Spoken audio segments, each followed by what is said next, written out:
Naglaan ng mahigit sa 4 na bilyong piso ang Department of Health para tugunan ang kaso ng tuberculosis sa bansa. Planong tapusin ng DOH ang tuberculosis screening test sa susunod na isang taon kung saan target ang higit sa 10 milyong Pilipino sa bansa. Tunghayan ang detalye sa aking report. Tina-target ngayon ng Department of Health o DOH na maisailalim sa tuberculosis screening test ang 12 milyong Pilipino sa bansa bago matapos ang taong 2026.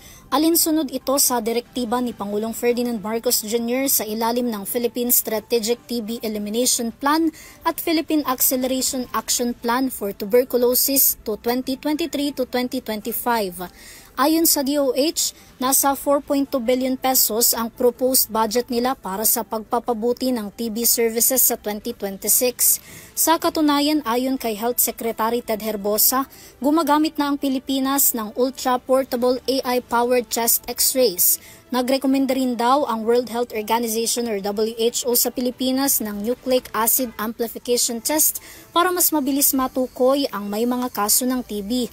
Mula rin daw sa dating 2 taon, 6 na buwan na lamang daw ang gamutan ng TB na may mataas na tsansa ng paggaling. Mas pinalakas din ng Kagawaran ng Kalusugan ang community-based campaign kung paano makakaiwas sa pagkakaroon ng TB at paano ito magagamot.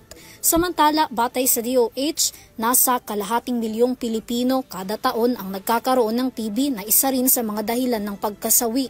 Tuloy-tuloy naman ang National Active Case Finding ng ahensya, gayon din ang pagbibigay ng Tuberculosis Preventive Treatment o TPT na isang uri ng gamot na iniinom para mapigilan ang TB infection na ibinibigay sa mga close contact ng may mga taong kumpirmadong may TB, living with HIV at iba pang high-risk disease.